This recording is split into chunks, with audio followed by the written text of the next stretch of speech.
Chapter 1 यानी कि अध्याय 1 बेसिक्स ऑफ इंटरनेट, ये क्लास 9th सीबीएसई के बारे में हम बात कर रहे हैं। कंप्यूटर साइंस सवाल जवाब देखेंगे इसके।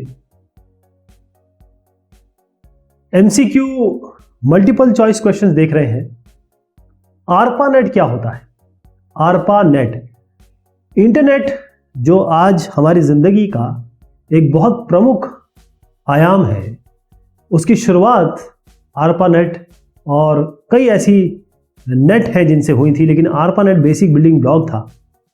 इसका फुल फॉर्म पूछा गया है, तो फुल फॉर्म तो बता दूं मैं आपको, यह है advance research projects agency network. शुरुआत हुई थी ये डिपार्टमेंट ऑफ डिफेंस अमेरिका से, और उन्होंने किसी तरीके से डेटा को भेजने की कोशिश की थी एक जगह से दूसरी जगह। फिर धीरे धीरे कई यूनिवर्सिटीज इसमें आ गई, और यूनिवर्सिटीज जब इसमें बढ़ी और एक नेटवर्क बन गया जिससे डेटा, इमेज, ऑडियो, वीडियो ये सब जाने लगा। ये बहुत पहले की बात मैं कर रहा हूं, और आज जो स्वरूप है वो आपके सामने है।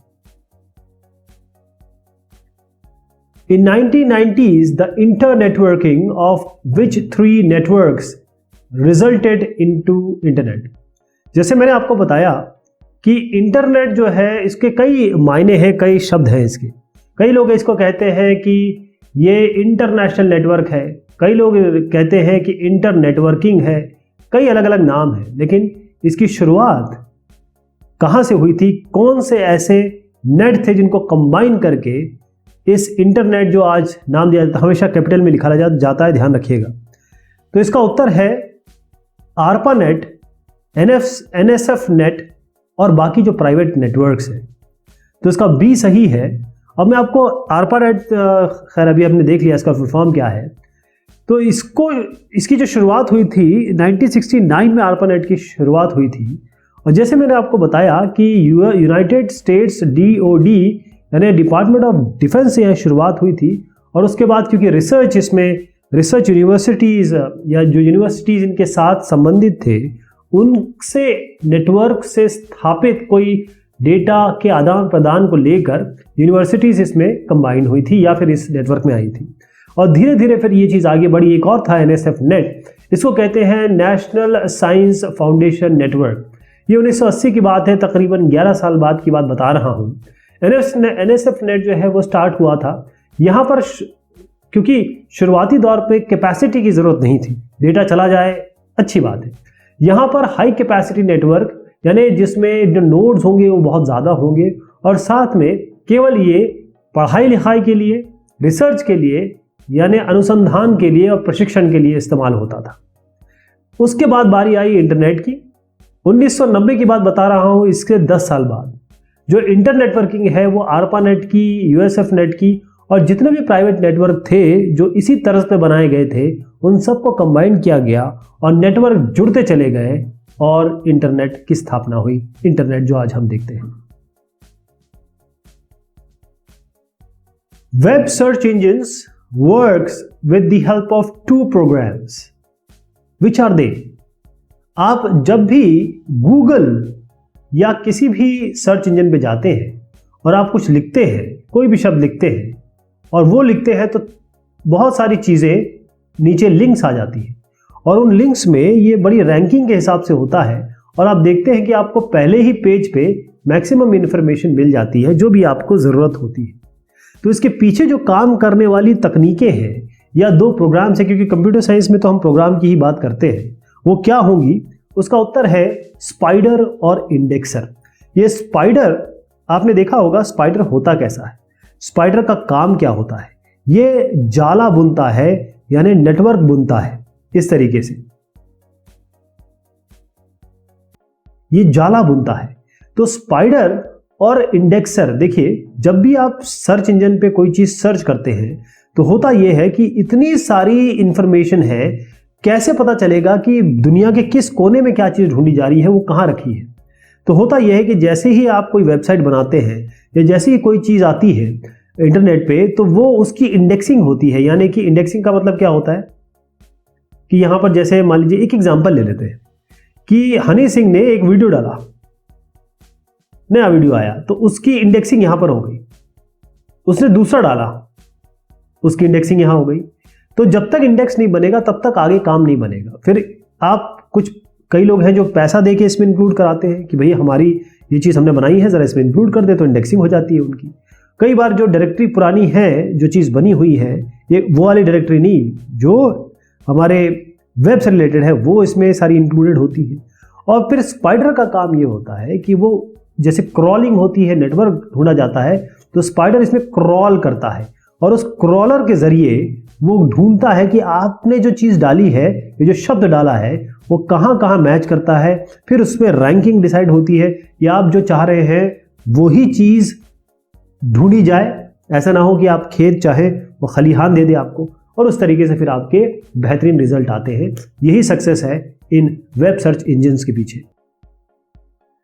Website is a collection of, website क्या होती है? अगर आप देखें कि एक साइट है, साइट का मतलब क्या होता है? लोकेशन, जगह। और वेब का मतलब क्या होता है? वेब का मतलब ये होता है, इसके बहुत सारे, इस शब्द के बहुत बड़े बड़े मायने हैं। वेब का मतलब ये होता है कि पूरा का पूरा ऐसा जमघट विश्व का जिसमें सारे पेज रखे हों, चाहे वो HTML हो, चाहे जावास्क्रिप्ट हो, चाहे वो और भी किसी तरीके के पेज रखे हों, चाहे पाइथन की प्रोग्रामिंग पीछे चल रही है, जावास्क्रिप्ट की चल रही है, C# की चल रही है, वो सारी व्यवस्थाएं रखी है किसी लोकेशन पे। तो जब एक आपने कुछ पेज बनाए, ये आपकी बात कर रहा हूं मैं, आपने कुछ पेज बनाए, page number 1, page number 2, page number 3, मान लीजिए वो पेज नंबर 1.html है, 2.html है, 3.html है, आपने एक जगह रखी और आपने एक सर्वर पे, जिसके बारे में हम बात करेंगे, वहां जगह ले ली, खरीद ली, और इन पेजों को उसने यहां रख लिया। तो अगली बार जब www. आपका नाम, जैसे मैं ABC कर देता हूं, abc.com लिखा जाएगा, या जो भी इसके आगे आएगा, वो चीज जो आपने एक जगह रखी है वो यूजर को मिल जाएगी उसके डेस्कटॉप पे, उसके कंप्यूटर पे, उसके मोबाइल पे। वेबसाइट में सारी चीजें होती हैं। अगर मैं वेबसाइट का एग्जांपल लूं तो यहां पर आप एक वेबसाइट देख रहे हैं, इसमें आपका ऑडियो वीडियो फाइल भी है, मतलब आप सुन भी सकते हैं, आप वीडियो देख भी सकते हैं। पिक्चर्स होती हैं, जैसे आप ये पिक्चर देख रहे हैं। इसी तरीके से जो वेब पेज है, जैसे मैंने बताया, अलग अलग वेब पेजेस होते हैं, और ये वेब पेज से ही शुरुआत हुई थी। HTTP का मतलब ही होता है हाइपर टेक्स्ट ट्रांसफर प्रोटोकॉल, और HTTP में वेब पेजेस जो होते हैं वही लाए जाते हैं, और ये वेब पेज जो होते हैं उसमें सारी चीज़ें होती हैं। तो वेबसाइट में बहुत सारे वेब पेज होते हैं, जैसे मैंने बताया, ये आपने अलग अलग वेब पेज बनाए हैं, मैंने 3 ही बताए हैं, हज़ारों वेब पेज हो सकते हैं आपकी वेबसाइट में। इसमें टेक्स्ट भी होगा, ग्राफिक भी होगा, साउंड भी होगा, वीडियो क्लिप्स भी होगी, यानी जो भी आप आज अज्यूम कर सकते हैं, सोच सकते हैं, वो सारी व्यवस्थाएं आपको मिलेगी। जो पहला होता है index.html, नॉर्मली इसका नाम ऐसा रखा जाता है, वैसे और भी रख सकते हैं। वो ऐसा पेज होता है जो सबसे पहले आप जब वेबसाइट खोलेंगे तो वो पेज आएगा, और उस पेज में लिंक्स होंगी, या फिर और ऐसे आपको एंकर दिए जाएंगे कि आप दूसरे पेज पे जा सकते हैं और वापस आ सकते हैं। तो इसका उत्तर होगा all of the above. AOL, Google, Yahoo, ये सब क्या है? एग्जाम्पल्स क्या है? किस चीज के ये उदाहरण है? तो उत्तर उसका बनता है कि चाहे आप इन सब में किसी का भी नाम ले लें, ये वेब पोर्टल है। अगर मैं Google की बात करूं, वैसे गूगल की बात मैंने गलत कर दी, क्योंकि गूगल इतना बड़ा नाम है कि उसको हम डाल सकते हैं इसमें, लेकिन अगर मैं केवल गूगल बोलूं तो वो सर्च इंजन है। लेकिन हम बात करें Google की। कभी आपने अगर www.yahoo.com खोला होगा, मैं ये नहीं कह रहा हूं कि आप याहू मेल खोलिए या Gmail खोलिए, ये नहीं। जैसे आप yahoo.com करेंगे तो आप देखेंगे कि आपके पास एक बड़ा सा पेज आ जाएगा। यहां पर लिखा होगा न्यूज, यहां पर लिखा होगा मेल, यहां पर और तमाम चीजें लिखी होगी। यानी एक ऐसा वेब पेज या एक ऐसी वेबसाइट जिसमें आपको बहुत सारे अलग अलग पार्ट मिलेंगे। जैसे मुझे न्यूज़ पे जाना है तो मैं इसको न्यूज़ क्लिक करूंगा तो न्यूज़ पे चला जाऊंगा, आपको मेल चेक करना है आप मेल पे चले जाएंगे, किसी को कुछ और करना है तो वहां चला जाएगा। तो इस बड़ी सी व्यवस्था को हम कहते हैं वेब पोर्टल। क्या कहते हैं? Web portal. ध्यान रखिएगा, क्योंकि गूगल इतना बड़ा नाम हो गया है, यूट्यूब, गूगल, ये सारी जो चीज़ें हैं इतनी ज़्यादा, Gmail, ये सब इसमें इम्बाइब हो गई है, इसको हम कह सकते हैं, लेकिन अभी नहीं कहेंगे क्योंकि गूगल को हम रखेंगे अभी सर्च इंजन की कैटेगरी में। Dash is distributed computing over a network and involve a large number of computers connected via real-time communication networks such as internet. इसका उत्तर क्या है? इसका उत्तर है क्लाउड कंप्यूटिंग। इसको मैं समझाने की कोशिश करता हूं कि जैसे आप हैं, आप अकेले काम कर रहे हैं, आपका काम बढ़ गया, आपका पेमेंट बढ़ गया, आपका कारोबार बढ़ गया, तो आप क्या करते हैं? आप लोगों को रखते हैं कि भाई तुम अकाउंटिंग संभाल लो, तुम एक काम करो बाहर का काम संभाल लो, तुम स्टोर का काम संभाल लो, ऐसे लोगों को रखते हैं आप।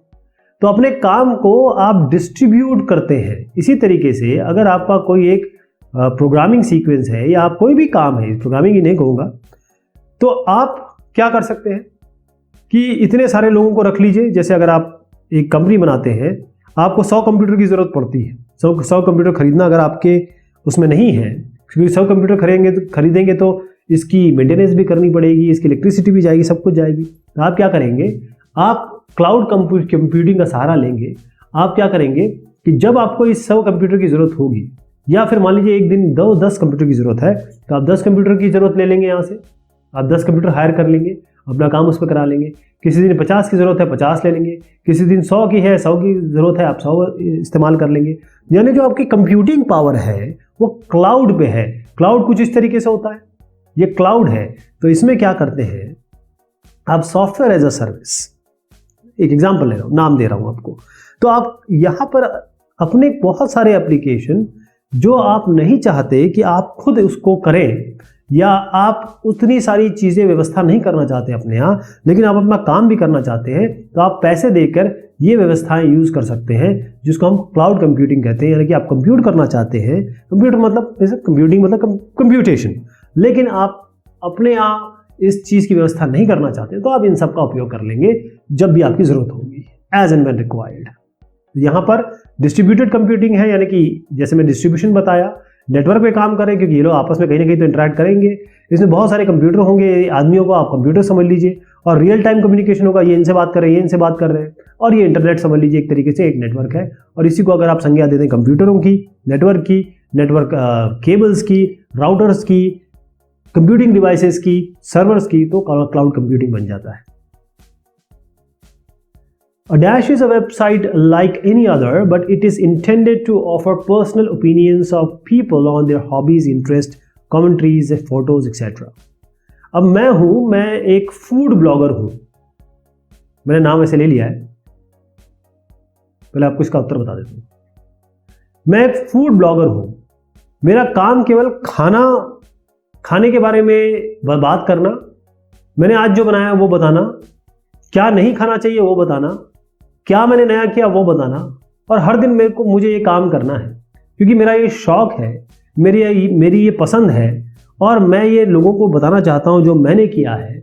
मैं अपनी फ़ोटो शेयर करना चाहता हूँ, जो आजकल हम इंस्टाग्राम पे करते हैं, जो हम आजकल फेसबुक पे करते हैं, लेकिन एक डेडिकेटेड आपका नाम नहीं है, क्योंकि वो तो आप सर्विसेज यूज़ करें। इंस्टाग्राम एक सर्विस ये है, आज है कल नहीं है, परसों उसका कोई और सानी। जैसे एक ज़माने में आपको याद होगा कि जब फेसबुक आया, उसके पहले ऑर्कुट हुआ करता था। ऑर्कुट का कोई नाम है, जब ऑर्कुट आया था तो लोग पागल हो गए थे, लेकिन जब फेसबुक आया तो ऑर्कुट को किसी ने पूछा भी नहीं। लेकिन अगर आप एक पर्सनल वेबसाइट बनाएं अपनी, और उसमें अपनी चीज़ें रखें जो आपसे हो, और आप इसको करता धरता हो, आप अपनी चीज़ें बताएं, लिखें, लोगों से इंटरेक्ट करें, तो उसे हम ब्लॉगिंग कहते हैं। चाहे आप खेल खिलाड़ी हो, खेलों की चीज़ डालिए। Dash protocol defines how messages are formatted and transmitted and what actions web servers and browsers should take in response to various commands. कौन सा ऐसा प्रोटोकॉल है जो बताता है कि भाई मैसेज कैसे होने चाहिए? जैसे अगर आप एक इंटरव्यू में जाते हैं तो आप टाई पहनते हैं, आप अच्छे जूते पहनते हैं, साफ सफ़ेद कपड़े पहनने की कोशिश करते हैं, तो यहीं पे ये प्रोटोकॉल है। आप किसी शादी में जाते हैं तो आप कुर्ता पहन सकते हैं, आप कोट पहन सकते हैं, लेकिन आप वहाँ पर अगर आप लोअर में जाएंगे और टी शर्ट में जाएंगे तो लोग कहेंगे इसने प्रोटोकॉल फॉलो नहीं किया। तो इसी तरीके से यहाँ पर भी जब हम वेब पे जाते हैं तो कुछ प्रोटोकॉल होते हैं, और वो बताते हैं कि भाई जो मैसेज हम आपसे लेंगे ना, या आपको देंगे, उसका एक फॉर्मेट होना चाहिए, वही तभी जा पाएगा। और क्या वेब सर्वर को करना है, ब्राउजर को क्या करना है। ब्राउजर मतलब ये होता है जैसे आप गूगल क्रोम खोलते हैं वो ब्राउजर होता है, वहाँ पर एक जैसे आप एक अपना एड्रेस डालेंगे वो जाके वेब सर्वर पे जाएगा और वेब सर्वर आपको वो कंटेंट ढूंढ के लाके दे देगा और आपको ये चीज़ मिल जाएगी। किस तरीके से रिस्पॉन्स मिलना चाहिए, क्या रिस्पॉन्स होगा, क्या रिप्लाई होगा, अलग अलग कमांड जो आप देने वाले हैं उसका क्या होगा, तो वो इसमें उत्तर है इसका HTTP। HTTP होता है hyper text transfer protocol. Hyper text का मतलब ये होता है ऐसा टेक्स्ट जिसमें हाइपर लिंक्स हो। हाइपर लिंक का मतलब होता है एक ऐसी लिंक जिसको आप क्लिक करें तो आपको किसी और पेज पे ले जाए। ट्रांसफर प्रोटोकॉल मतलब आपका सिस्टम है और दूसरे का सिस्टम है, आप अपने सिस्टम पे जब वेब पेज लाना चाहते हैं तो वो तो कहीं और है, वो यहाँ पर आपको दिखाई दे और उसी तौर पे दिखाई दे जैसे उसको बनाया गया है, वो भी एक प्रोटोकॉल होता है। ओके, इसीलिए इसको HTTP इसका उत्तर होगा। URLs are of two types. URL इसके यूनिवर्सल रिसोर्स लोकेटर, ठीक। URL का अगर फुल फॉर्म देखा जाए तो आपको क्या मिलेगा, इसमें अलग अलग जगह मैंने देखा, जैसे किसी इंजीनियरिंग की किताब में इसका अलग मतलब लिखा हुआ है URL का फुल फॉर्म क्या है, और कहीं पर इसको यूनिफॉर्म रिसोर्स लोकेटर, कहीं यूनिवर्सल रिसोर्स लोकेटर। मैं अभी इसको जरा क्लियर करता हूं आपको, लेकिन उससे पहले आपको ये बता दूं कि हम इसके बारे में बात कर रहे हैं, दो तरीके के होते हैं। तो URL कौन कौन से टाइप के होते हैं, इसका उत्तर पहले आपको बता दूं। इसका उत्तर है एब्सोल्यूट एंड रिलेटिव। तो मैं आपको बता देता हूं URL का असली फुल फॉर्म जो आपको याद रखना है वो है यूनिफॉर्म रिसोर्स लोकेटर। ये याद रहेगा आपको, यही इसका असली फुल फॉर्म है। ओके, अब आइए आप इस पे एब्सोल्यूट रिलेटिव। एब्सोल्यूट रिलेटिव का मतलब क्या होता है, देखिए एब्सोल्यूट URL में आपको बाकायदा ये चीज बताई जाएगी कि आप क्या करने वाले हैं। HTTP में मतलब हाइपर टेक्स्ट ट्रांसफर प्रोटोकॉल आप यूज करेंगे, लेकिन आपके पास सिक्योरिटी नहीं है, सिक्योर नहीं है ये। HTTPS मतलब सिक्योरिटी साथ में है। FTP मतलब आप फाइल ट्रांसफर करना चाहते हैं, यानी आपके पास कोई कंटेंट है वो आप यहां से वहां भेजना चाहते हैं।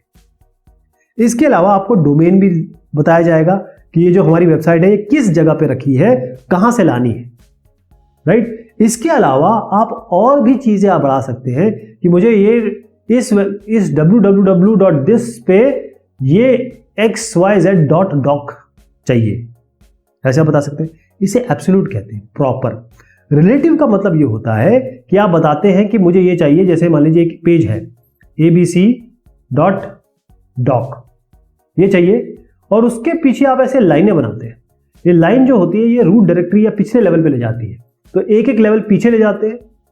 जैसे home.html ये आपको होम पेज पे ले जा रहा है, तो यहाँ पर आपको कॉन्टेक्ट या फिर जो भी अलग अलग पेज है उस पर ले जा रहा है, तो इनको क्विक लिंक्स कहा जाता है।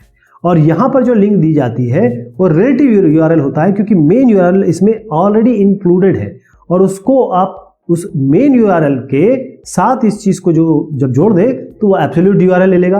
बेसिकली रिलेटिव एब्सोल्यूट में ही परिवर्तित होगा, तब आपको सारी चीजें मिलेंगी, ठीक। तो ये क्विक लिंक्स है एक्चुअल डोमेन के अंदर, वेबसाइट के अंदर। तो वेबसाइट पे तो आप ऑलरेडी आ चुके हैं, और उसके अंदर अगर आप कॉन्टेक्ट क्लिक करते हैं तो वो contact.html के थ्रू जाएगा या आएगा। DNS is an acronym for, DNS किसका एक्रोनिम है, यानी कि इसका फुल फॉर्म बताना है, domain name system. Domain name system, देखिए कंप्यूटर, ये जो कंप्यूटर आप देख रहे हैं ये भी कंप्यूटर ही है। ये कंप्यूटर कभी भी हमारी आपकी भाषा नहीं समझता है, ये केवल 0110 डिजिटल भाषा समझता है। तो अगर आप कोई नाम यहां पर डालते हैं तो आपको क्या लगता है ये नाम कोई समझ पाएगा? ये नाम जाता है और उसके संबंधित इस नाम के पीछे क्या नंबर है, वो नंबर डोमेन नेम सर्वर का मतलब यही होता है कि भाई डोमेन का नाम क्या है। आपने तो ये जो नाम डाला है वो उस नाम को परिवर्तित किया जाएगा किसी एक पर्टिकुलर नंबर पे, और वो जो नंबर है वो चेक किया, वो उस नंबर पे उस कंप्यूटर के समझने वाले नंबर के हिसाब से चीज जहां होगी वहां आपके पास चली जाएगी। Domain name server system. Basics of internet के सवाल और जवाब, इसमें कुछ टर्म्स हैं जो हमें बताने हैं। URL, हमने इन सब के बारे में पहले डिस्कस किया है, थोड़ा सा और इसके बारे में जानेंगे। URL का मतलब होता है यूनिफॉर्म रिसोर्स लोकेटर। इसका मतलब ये होता है कि जब आप कोई भी वेब ब्राउजर खोलते हैं तो उसमें यहां पर आप कुछ एड्रेस देते हैं, तो जो वेब ब्राउज़र है यहाँ पर जो एड्रेस देते हैं उसी को हम URL कहते हैं, क्योंकि इसका मतलब ये है कि यूनिफॉर्म रिसोर्स लोकेटर, आप जो रिसोर्स चाहते हैं वो कहाँ पर है, वो किस जगह है। तो आप बताएंगे ना, किसी को एड्रेस बताते हैं तो क्या बताते हैं कि दाएं जाना बाएं जाना, यहाँ पर ये मिलेगा वहाँ पर वो मिलेगा, ऐसे बताते हैं ना, वही यहाँ पर नाम लिखा जाता है। FTP का मतलब होता है फाइल ट्रांसफर प्रोटोकॉल। प्रोटोकॉल का मतलब क्या होता है कि भाई तय किया गया है, मेरे और आपके बीच में तय किया गया है कि देखिए मैं आपको ये दूंगा और आप इस तरीके से इसको समझेंगे। तो FTP का मतलब होता है फाइल ट्रांसफर प्रोटोकॉल, और नाम ही बता रहा है कि फाइल ट्रांसफर होगी। यानी अगर आपका कोई नेटवर्क है और यहाँ पर आपको एक सिस्टम से लेकर या दूसरे सिस्टम, ये सिस्टम कोई भी हो सकते हैं, कंप्यूटर हो सकता है, मोबाइल हो सकता है, सर्वर्स हो सकते हैं, कुछ भी हो सकता है। तो यहाँ पर आप जब फाइल ट्रांसफर करते हैं और एक कंप्यूटर से दूसरे कंप्यूटर पे, चाहे वो TCP हो, लेकिन ऐसा नहीं है कि TCP भी होता है, UDP पे भी आप फाइल ट्रांसफर कर सकते हैं।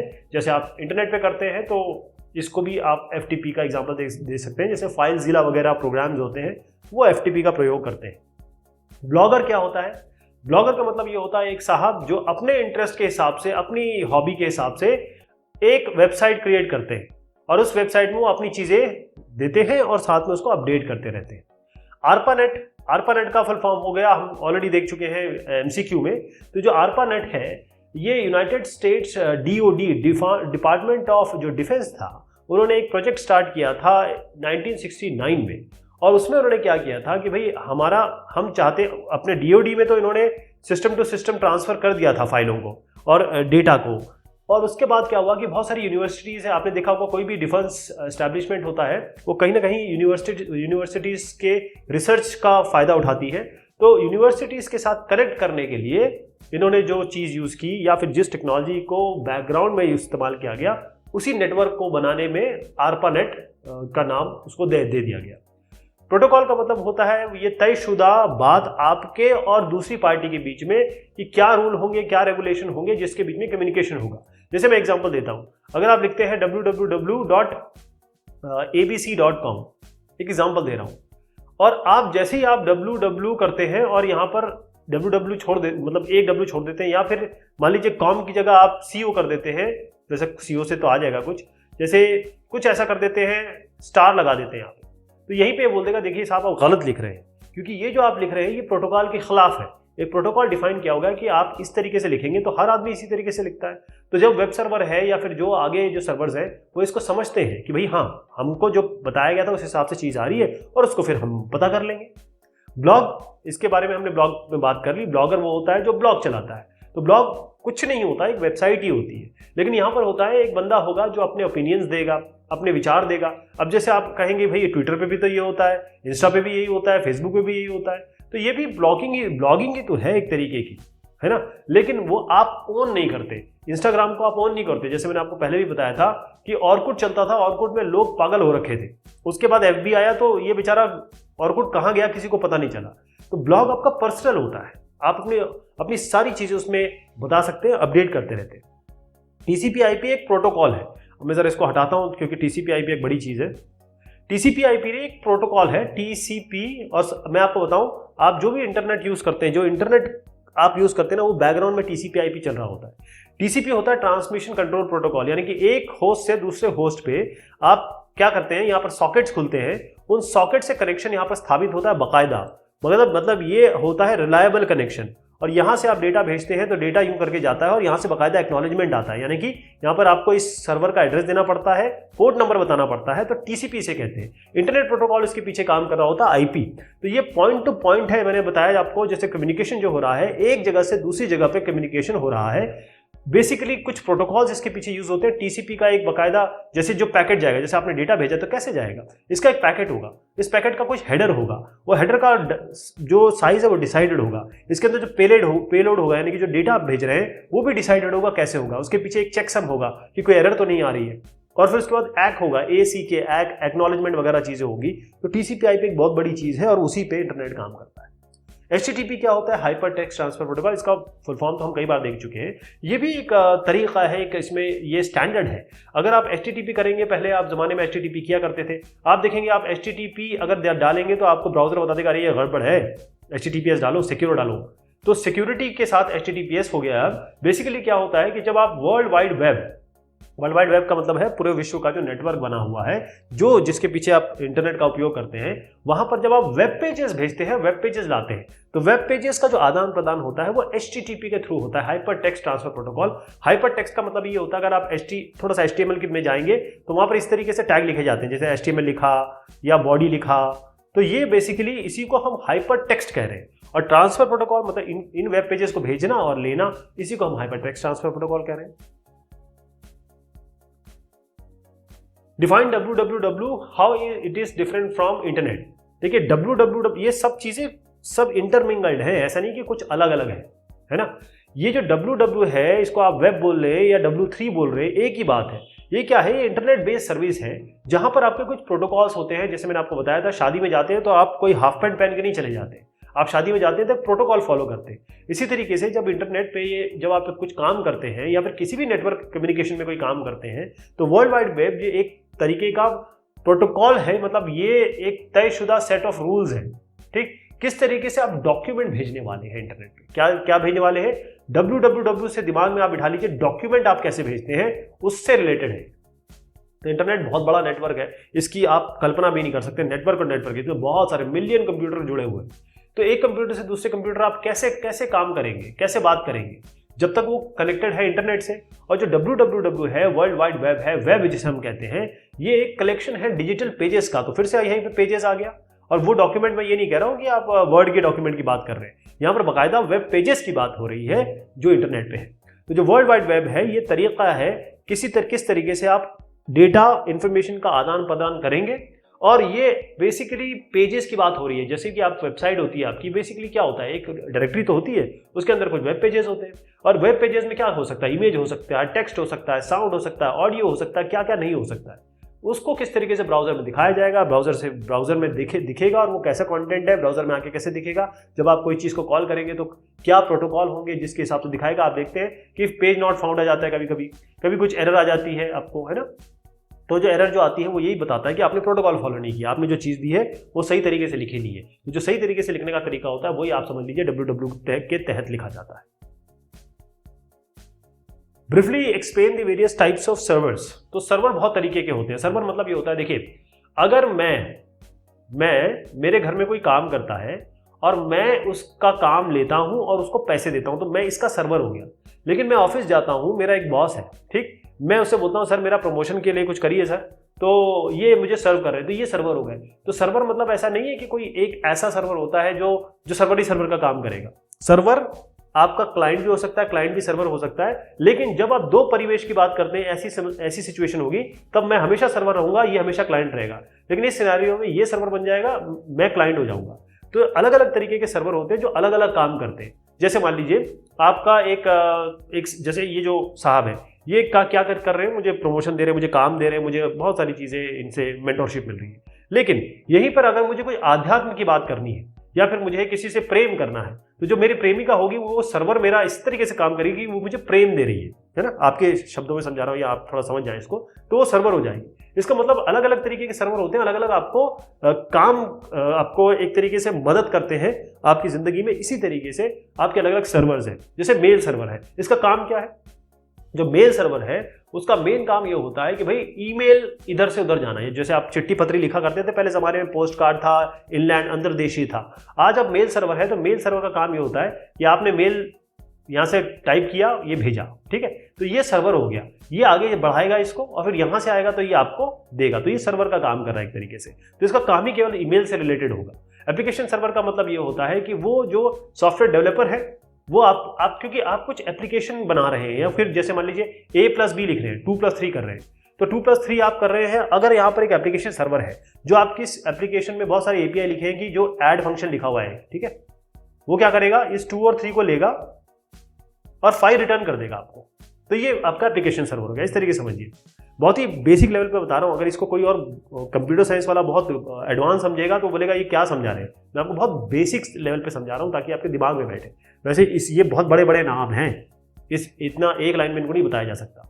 FTP मतलब जो फाइल ट्रांसफर प्रोटोकॉल है, इसका सीधा मतलब ये है कि आपका एक क्लाइंट है, एक सर्वर है, आपको यहाँ से यहाँ तक अपना एक फाइल भेजनी है। फाइल क्या हो सकती है, इमेज हो सकती है, डेटा हो सकता है, कोई बड़ी फाइल, जैसे कोई पिक्चर भेजनी है 1.5 GB की, वो चीज़ हो सकती है। तो यहाँ पर क्या है, क्लाइंट सर्वर कम्युनिकेशन होगा बाकायदा, और जो फाइल जाती है वो ऐसे नहीं चली जाती, उसकी बाकायदा बाइट स्ट्रीम्स बनती है, स्ट्रीम्स बनती है, स्ट्रीमिंग होती है। कभी ये कनेक्शन खत्म हो गया तब क्या होगा, कितनी पहुंची कितनी नहीं पहुंची, तो बहुत सारी चीज़ें FTP देखता है, जैसे मैंने आपको फाइलज़ीला वगैरह बताया था। डेटाबेस सर्वर का काम क्या है? डेटाबेस सर्वर का काम ही यही है कि भाई आपके जो डेटाबेसेस हैं, जो डेटाबेस का मतलब ये होता है कि जैसे DBMS अलग से एक विधा है। अब आपका कोई डेटा है, जैसे कोई रिकॉर्ड है, आपका नाम, आपका जेंडर और आपकी इंफॉर्मेशन, ये सारी जो होती है इसमें अलग अलग टेबल फॉर्म में रखी होती हैं डेटाबेस। इन टेबलर फॉर्म को किस तरीके से कलेक्ट करना है, इसमें ज्वाइन होता है, इसमें की बहुत सारी चीज़ें होती हैं। तो डेटाबेस को जो आपको सर्व करे, डेटाबेस की मदद आपको करे, तो डेटाबेस सर्वर हो गया। डोमेन नेम सर्वर का काम क्या होता है? अब आपने कुछ नाम लिखा, जैसे abc.com। अब कंप्यूटर को तो पता ही नहीं abc.com क्या होता है, उसको तो नंबर पता है। तो वो abc.com का नंबर क्या है, और उस नंबर, वो जो नंबर है जिसे हम IP एड्रेस कहते हैं, वो जो IP एड्रेस किस जगह पे है, और वहां से आपको ये abc.com के कंटेंट लाके देगा। बेसिकली ये लाके नहीं देगा, डोमेन नेम सर्वर का केवल काम है कि abc.com का क्या IP नंबर है, क्या इसका जो डिजिटल नंबर है वो डॉटेड फॉर्म में होता है। अगर IPv4 के बारे में बात करें, IPv6 के बारे में बात करें, तो डोमेन नेम सर्वर के आपको नाम बताएगा, तो आपको केवल जो न्यूमेरिक का आइडेंटिफिकेशन है वो आपको बताता है। तो FTP सर्वर होते हैं, लिस्ट सर्वर होते हैं, प्रॉक्सी सर्वर्स होते हैं, वेब सर्वर्स होते हैं, एप्लीकेशन सर्वर होते हैं, ऐसे तमाम तरीके के सर्वर होते हैं जो आपके अलग अलग कामों में मदद करते हैं। Differentiate between static web page and dynamic web page. अब ये बड़ा अच्छा सवाल है। इसमें क्या है कि एक ऐसा पेज जो पहले ज़माने में बनाया जाता था, जब शुरुआती इंटरनेट आया था, तो आप देखते थे कि एक पेज होता था, उसमें कुछ लिखा होता था, बस ना कुछ हिल रहा है, ना कोई वीडियो चल रहा है, ना कोई एनिमेशन आ रहा है, कुछ भी नहीं आ रहा है। ठीक, तो एक स्टैटिक वेब पेज होता है जो स्टेशनरी पेज होता है, यानी कि आपने जिस तरीके से उसको बनाया है उस तरीके से आपको वो मिल जाएगा। लेकिन जो स्टैटिक वेब पेज है उसमें वो सारे कंटेंट आपको दिखाई देंगे जो, जैसे जो चीज़ पीछे लिख दी गई है एक बार, चेंज नहीं हो रही है, कॉन्टिन्यूसली अपडेट नहीं हो रही है। लेकिन डायनेमिक वेब पेज में क्या होता है कि आपने कुछ ऐसी प्रोग्रामिंग कर रखी है, जैसे आपका ये वेब पेज है और यहाँ पर आपने डेट लगा दी, तो डेट के हिसाब से चेंज हो रहा है और समय दिखा रहा है। जैसे मान लीजिए कोई एक क्रिक बज ले लीजिए आप, तो जैसे जैसे बॉल आ रही है, जैसे जैसे यहाँ पर बॉल आ रही है, तो यहाँ पर अपने जो स्कोर है वो चेंज हो रहे हैं। कोई आउट हो गया तो बता दिया, 6 लग गया तो बता दिया।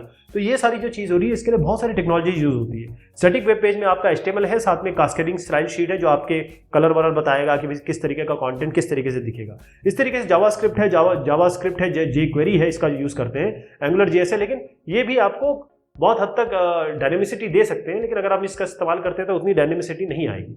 लेकिन जब हम यहाँ पर बात करते हैं डायनेमिक वेबसाइट की, तो यहाँ पर बहुत सारी चीज़ एक साथ चल रही होती है। ये जो जावास्क्रिप्ट है बाकायदा आप इस तरीके से लिखते हैं, या jQuery ऐसे लिखते हैं, या और जो चीज़ें इसके पीछे लिखते हैं वो आपको रियल टाइम काम कर रही है। अब आप देखिए, आप जब गूगल पे कोई चीज़ टाइप करते हैं, वो टाइप करते ही नीचे कितने सारे आपको वो खुद वो दे देता है कि भाई ये ऑप्शंस है, इसमें से आप चेक कर लो।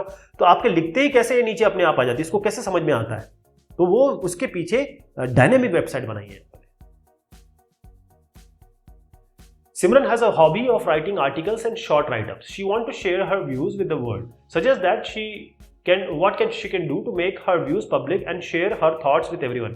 अब आपका सवाल होगा, हम तो इतने बड़े हो गए, हम तो इंस्टा पे अपना पोस्ट कर देंगे, मतलब इनको कहेंगे कि भाई इंस्टा पे जाओ, FB पे जाओ, या और जितने भी जोश पे जाओ, टिकटॉक पे जाओ, अपना काम कर लो, है ना, आप ब्लॉगर बन जाओ, इन्फ्लुएंसर बन जाओ, ये सब कर लो। लेकिन अगर हम जो समझ रहे हैं आज, उसको हम बहुत बेसिक पे समझ रहे हैं, क्योंकि ये सब जो चीज़ें हैं आनी जानी है, ध्यान रखिएगा, ये उन्हीं टेक्नोलॉजी, ब्लॉगिंग टेक्नोलॉजी, या फिर ये कहें कि इन शब्दों पे ही बनी है। तो सिमरन को ये कहा जाएगा कि भाई आप एक वेबसाइट बनाओ बाकायदा, ठीक है, इसमें आप एक ब्लॉग क्रिएट करो। और ब्लॉग कुछ होता नहीं, ऐसा नहीं होगा कि वो आपका जो ब्लॉग है वो वेबसाइट से कुछ अलग होता है। ब्लॉग वेबसाइट ही होती है, बिल्कुल वेबसाइट ही होती है, इसमें ब्लॉग और वेबसाइट में कोई अंतर नहीं होता, ध्यान रखिएगा पहले तो ये होता है कि भाई आप ब्लॉग पे जाओ, आप वर्डप्रेस वगैरह पे साइटें बन जाती है, wix.com है, इन सब पे आपकी वेबसाइट बन जाती है।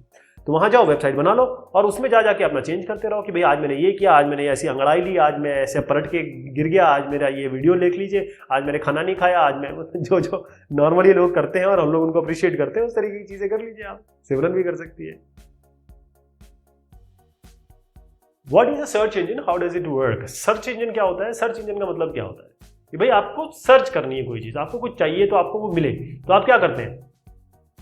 आपको चाहिए मान लीजिए कुछ एम सील चाहिए, चलिए ऐसा बताता हूँ जो आपको समझ में आए। आपको कैलकुलेटर चाहिए, आप एक दुकान में जाएंगे, दूसरी दुकान में जाएंगे, तीसरी दुकान में जाएंगे, ऐसे करके आप सर्च करते हैं, जहाँ आपको सही चीज़ मिल जाएगी वहाँ आप वहाँ से ले लेंगे। सर्च इंजन का काम ये है कि आप जो भी कंटेंट चाहते हैं वो आपको ला के देगा, वो आपको निकाल के देगा। तो सर्च इंजन का बहुत सारे आप देखिएगा, चाहे गूगल ले याहू का भी है, आज.com पहले बहुत चला करता था, अब उतना ज़्यादा नहीं चलता है, बिंग है माइक्रोसॉफ्ट का, ऐसे बहुत सारे आपके अलग अलग चीज़ें थी जो एक ज़माने में बहुत चला करती थी, लेकिन आज गूगल ने सबको ओवर पावर कर दिया है। आगे कोई टेक्नोलॉजी आएगी वो गूगल को भी ओवर पावर करेगी। लेकिन हमारा कहने का मतलब ये है कि अगर आपको ढूंढना है तो उसके लिए क्या करते हैं, पहले web crawling, indexing, searching. Web crawling का मतलब ये होता है कि मान लीजिए जैसे मैंने एक वेब पेज क्रिएट किया, मैंने आज अभी किया, अब मैं इसको ये अगर कोई जैसे आप हैं यहाँ पे और आप सर्च करना चाहते हैं और मैंने अभी अभी क्रिएट किया है, तो ये इसको आपको कैसे मिलेगा ये, और दुनिया में करोड़ों वेबसाइट है, अरबों लिंक्स है, कैसे कहाँ से लाओगे आप। तो इसके लिए वेब सर्च इंजन क्या करता है कि सबसे पहले अलग अलग स्टेप्स होते हैं, वेब क्रॉलिंग होती है। इसका मतलब ये होता है कि भाई आपकी जो इन्फॉर्मेशन स्टोर्ड है या फिर जो वेब पेजेस हैं वहां पर कहाँ क्या क्या है, क्रॉलिंग करता है। क्रॉलिंग मतलब ये जैसे स्पाइडर होता है या फिर एक सांप नहीं होता यहाँ वहाँ इस तरीके से सरपेंट की तरह घूमता रहता है, क्रॉल करता है वो। तो हर एक साइट पे जाएगा, जैसे किसी ने क्रिएट की, फिर इसने, जैसे मैंने गेम्स पे की तो यहाँ पर भी इन्होंने भी गेम्स पे की, और इन्होंने वॉलीबॉल पे की, मैंने भी वॉलीबॉल पे की। तो हमने जो कर लिया है ना, तो एक वेब स्पाइडर होता है, वेब क्रॉलर, वेब स्पाइडर, ये सारी जा के ना, जैसे जैसे कि लगाई बुझाई वाले लोग नहीं होते, यहाँ की बात वहाँ करते हैं, हर जगह जा के सुनते हैं कान लगा के। तो वो कान लगा के सुनते हैं कि भाई किसी ने गेम का कुछ किया, किसी ने गेम का कुछ किया। और कई ऐसे गेम की वेबसाइट्स होंगी जो ऑलरेडी होंगी, जो बहुत फेमस होंगी, वो ऑलरेडी क्रॉल्ड होंगी, और वो जो बहुत फेमस होंगी, जिसपे ज़्यादा हिट्स लग रहे हैं, जिसको ज़्यादा लोग देख रहे हैं, वो ऑलरेडी आपके इंडेक्स हो चुकी होगी। तो ये आपकी और मेरी इंडेक्स हो जाएगी, मतलब मैंने अभी बनाया तो इंडेक्स हो जाएगी। हो सकता है ये दोनों पहले इंडेक्स हो। इंडेक्स का मतलब क्या होता है कि ये क्रॉलिंग हो गई, अब यहाँ पर इसने आपका कान लगा के सुना क्रॉलर ने, और सारी इन्फॉर्मेशन ले ली और उसने जाके यहाँ पर इंडेक्स कर दिया। देखो साहब ये नए बनने, इन्होंने ये कहा, इन्होंने ये कहा, इन्होंने ये कहा, मतलब सारी बात पहुँचा दी इसने। तो इंडेक्स बना लिया आपने, यहाँ पर इंडेक्स बना लिया आपने, यानी कि ये वाली भी आ गई, ये वाली भी आ गई, और ये तो पहले थी ही थी, सारी की सारी इंडेक्सिंग हो गई। अब क्या होगा कि जब आप सर्च करेंगे तो आपको इधर हर जगह पे नहीं जाना पड़ेगा, पूरे विश्व में जितनी चीज़ें उस पर नहीं जाना पड़ेगा। आपका इंडेक्स बना हुआ है कि भाई आपको गेम वॉलीबॉल आपने सर्च किया, वो जाएगा गेम वॉलीबॉल पे जाएगा, और वहाँ पर जाके देखेगा कि भाई कौन कौन सी चीज़ें, और वो बाकायदा रैंकिंग के हिसाब से होगा कि भाई आपकी इन्फॉर्मेशन आपने जो यहाँ पर लिखा है वो कितनी इससे मैच करती है, कितनी इसके बराबर है, यानी आपका रेलिवेंसी की चेक होगी, रैंकिंग चेक होगी, बहुत सारी चीज़ चेक होगी। उस हिसाब से आपको रिजल्ट आता है। फाइनली आपको सर्च रिजल्ट में ये दिखता है कि भाई आपको ये और जैसे गूगल पे कुछ टाइप करते हैं, कहीं और टाइप करते हैं, तो आपको लिंक्स आ जाती हैं, बाकायदा वीडियो की लिंक्स आ जाती हैं, और नीचे कुछ नाम, कुछ टैग्स भी आते हैं कि लोगों ने ये सर्च किया हुआ है, मतलब आपने जो सर्च किया उसको आप चेंज भी कर सकते हो। ये रेलिवेंट चेक है, इस जो चेक से आपको ज़्यादा अच्छे से कॉन्टेंट मिलेगा। तो ये सारे काम सर्च इंजन में होते हैं। What is a web server and what are the various services provided by the web server these days? Web server, जैसे मैंने आपको बताया, कोई सर्व कर रहा है, कोई आपकी मदद कर रहा है, तो वेब सर्वर का काम क्या होता है, ये आपको वेब कंटेंट देता है जो भी आपके इंटरनेट पे है। तो जो वेब सर्वर है उसमें बेसिकली आपका काम ये होता है, या इस वेब सर्वर का काम है, ये वेबसाइट रखेगा। यानी आप जाएंगे, जैसे मैं होस्ट गेटर का नाम लेता हूँ, वो होस्ट गेटर क्या करेगा, आपको कुछ पैसे लेगा और आपको बोलेगा ठीक है मैं आपको ये जगह दे देता हूँ, यूजर ने पासवर्ड दे देगा, आप वहाँ जाके अपनी वेबसाइट रख देंगे, और इस वेबसाइट को फिर पूरा वर्ल्ड जान जाएगा। ओके, तो इन्फॉर्मेशन लेने के लिए, चाहे आप गेमिंग कर रहे हो, डेटा स्टोरेज का काम करता है, बिजनेस एप्लीकेशन का काम करता है। तो ये जो वेब सर्वर्स हैं, एक तरीके से आप देखिए, सबसे इंपॉर्टेंट है कि कॉस्ट की बात कर रहा हूँ तो अलग अलग अवेलेबल है कि आपको जगह लेनी पड़ेगी, वेबसाइट डालनी पड़ेगी वहाँ पर, और बाकायदा हर साल पैसे देने पड़ेंगे ताकि आपकी वो चीज़ चलती रहे। आपका जो रिसोर्स है वो शेयर हो रहा है, डेटा शेयर हो रहा है, बैकअप रिकवरी हो रही है। यानी कि वेब सर्वर का काम ये होगा कि अब मान लीजिए आपने कहीं अपनी फाइल रखी, कंप्यूटर हैंग हो गया या फिर ये या किसी तरीके से ख़राब हो गया, तो आपकी फाइलें चली जाती हैं, हार्ड ड्राइव से चली जाती हैं। वेब सर्वर का काम ये होता है कि बाकायदा इसमें रेप्लिकेशन होगा, किसी तरीके से ये लोग इस तरीके से बना के रखेंगे कि भाई अगर आपका यहाँ डेटा चला जाता है तो आपका डेटा यहाँ पर विद्यमान रहे। तो बहुत सारी चीज़ें, बेसिकली वेब सर्वर का काम ये होता है कि आपकी वेबसाइट को सर्व को रखे, और जब भी किसी को जरूरत हो उसको उठा के दे दे। What is a web page? How does it work and how it is different from a website? Web page क्या होता है, कैसे काम करता है और कैसे वेबसाइट से अलग है? तो वेब पेज का मतलब ये होता है कि हर एक पेज, जैसे आप नोटपैड में कुछ लिखते हैं, या फिर आप कहते हैं वर्ड में कुछ लिखते हैं, या आप कुछ PDF फाइल बनाते हैं। तो ये जो सारी फाइलें हैं इन सब के लिए प्रोग्राम है। नोटपैड के लिए नोटपैड पे खुलेगा, MS ऑफिस में वर्ड खुल जाएगा, मतलब उसका जो वर्ड वर्जन है या वर्ड जो उसका पार्ट है, PDF खुल जाएगा एडोबी में। इसी तरीके से जो वेब पेज है वो खुलेगा आपका ब्राउज़र में। तो ब्राउज़र का जो पेज होता है, ब्राउज़र एप्लीकेशन ऐसा है जिसमें जो पेज खुलता है उसे हम कहते हैं वेब पेज। अब वेब नाम क्यों आया इसका? क्योंकि ये एक तरीके से इलेक्ट्रॉनिक पेज है और ये वेब पेज पार्ट है W3 का, यानी कि वर्ल्ड वाइड वेब का। जिस तरीके से एक किताब में पेज होता है उसी तरीके से होता है ये पेज। इसमें कोई अलग चीज़ नहीं होती है। इसमें आप आर्टिकल लिख सकते हैं, इसमें आप पैराग्राफ हो सकता है, इसमें फोटोग्राफ हो, इसमें टेक्स्ट हो, ग्राफिक हो, ऑडियो हो, वीडियो हो, सारी चीज़ें हो सकती हैं। अब अंतर क्या है वेबसाइट और वेब पेज में? देखिए, जब एक वेबसाइट आप बनाते हैं या देखते हैं, इसके अंदर बहुत सारे पेज होते हैं। जैसे अगर मान लीजिए यहाँ पर आइए और इस पर आपने क्लिक किया तो ये आपको दूसरा पेज दिखाएगा, इस पर क्लिक किया दूसरा पेज दिखाएगा, यहाँ पर सर्च करेंगे, यहाँ कोई लिखेंगे तो सर्च कर देगा। ये कहने का मतलब ये है कि वेबसाइट जो होता है वो वेब पेज का कलेक्शन होता है कि जब भी आप कुछ क्लिक करेंगे एक नई चीज़ निकल के आएगी ना, एक नया पेज दिखेगा आपको। तो वेबसाइट है, आप इसको मान के चलिए ये कलेक्शन है किनका, वेब पेज 1, वेब पेज 2, ऐसे करके तमाम पेज उसमें होंगे। तो ये दोनों में अंतर है। होता क्या है कि यहाँ पर आपका एक सिस्टम है जिसके अंदर आपने ब्राउज़र ओपन किया, यहाँ पर आपने कोई URL लिखा या कहीं क्लिक किया, तो ये क्या होता है कि यहाँ पर एक वेब होस्टिंग या सर्वर होता है जिसको हम वेब सर्वर भी कहेंगे। तो वहाँ पर आप ये वेबसाइट रखी होगी उसकी जगह पे। जैसे आप ये करेंगे तो यहाँ पर बीच में DNS वगैरह काम करता है और फिर ये पेज जो यहाँ पर उठ के आएगा तो आप यहाँ पर अपने ब्राउज़र में से देखेंगे। तो वेब पेज लिखा होता है, उसके पीछे ऐसे HTML टैग्स होते हैं, इसमें PHP होती है, जावास्क्रिप्ट होता है, AngularJS होता है, jQuery होती है, तमाम चीज़ें इसमें लग सकती हैं। बहुत बड़ी टेक्नोलॉजी है ये। फिलहाल आप समझ लीजिए वेब पेज एक ऐसा पेज है जो वेब के लिए है, इंटरनेट के लिए है, नेटवर्क के लिए है और वेबसाइट से वो इस तरीके से अलग होता है। What is meant by cloud computing? तो क्लाउड कंप्यूटिंग का मतलब ये होता है कि क्लाउड क्या होता है पहले तो आप बताइए। आप यहाँ खड़े हैं, क्लाउड आपके लिए क्या होगा? क्लाउड आपके लिए भी क्लाउड, आपके लिए भी क्लाउड, यानी कि आप नहीं चाहते कि भाई इसके पीछे हम देखें आसमान में क्या है, तारे हैं या कोई जुल्का पिंड है, जो भी है। आप क्या करना चाहते हैं कि आप अपना काम करना चाहते हैं। अगर आपको मैं कहूँ कि आपको 50 कंप्यूटर की ज़रूरत है आपके काम के लिए, तो 50 कंप्यूटर लाना, खरीदना, मेंटेन करना, आपको जैसे एक काम के लिए 10 लोगों की ज़रूरत है लेकिन आज ज़रूरत है, कल आपको ज़रूरत नहीं रहेगी, तो आप 10 लोगों को रिक्रूट करो, उनको तनख्वाह देते रहो। तो ये फ़ायदे का काम नहीं है। बेटर ये है कि आप, जैसे एक एग्जांपल देता हूँ, सॉफ्टवेयर एज अ सर्विस। एक सॉफ्टवेयर है जो मान लीजिए 10 लाख का है, आप नहीं चाहते कि इतना आप खर्च करेंगे, इसको 10 लाख ही कर देंगे, ठीक है, इसमें 5 ज़ीरोज़ आएंगे आगे। तो 10 लाख है, इसमें आप चाहते हैं कि भाई ये सॉफ्टवेयर मैं क्यों खरीदूँ, आप इतनी अफोर्ड भी नहीं कर सकते, लेकिन इस सॉफ्टवेयर को आप यूज़ कर सकते हैं किसी समय के लिए, कुछ पेमेंट पे बेसिस पे। इसी तरीके से कुछ कंप्यूटिंग पावर, चाहे 10 कंप्यूटर हो या 50 कंप्यूटर हो, आदमी आप यूज़ कर सकते हैं, मतलब जो इंटेलिजेंस है वो यूज़ कर सकते हैं।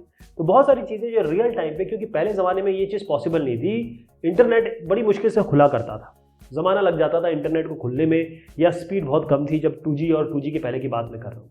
आज आपके पास 4G है, 5G ऑलमोस्ट आ चुका है। तो जब इतनी बढ़िया सर्विस हो गई है तो बाकायदा आप अपने काम पे कॉन्सेंट्रेट करें रादर देन आप इन सब चीज़ों को मेंटेनेंस में लगाएं, है ना। तो उसके लिए क्लाउड कंप्यूटिंग बनी हुई है। आप ये बस समझ लीजिए अपना काम कराते हैं यहाँ से। तो क्लाउड कंप्यूटिंग ये है, डिस्ट्रीब्यूशन कंप्यूटिंग का मतलब जो भी आपकी प्रोसेसिंग करनी है उसको आप नेटवर्क पे डिस्ट्रीब्यूट कर दीजिए, तो आप एक ही बार में बहुत सारी चीज़ें अचीव कर सकते हैं इसी टाइम पे। इसके अलावा क्या होता है कि भाई रियल टाइम हो रहा है, उसी समय हो रहा है जिस समय आप चाह रहे हैं। ऐसा नहीं कि आपने काम दे दिया और 10 घंटे बाद आ रहा है या जब आप समय होगा तब मिलेगा आपको, ऐसा नहीं है, क्योंकि इंटरनेट पे है, आप सब चीज़ कनेक्टेड है।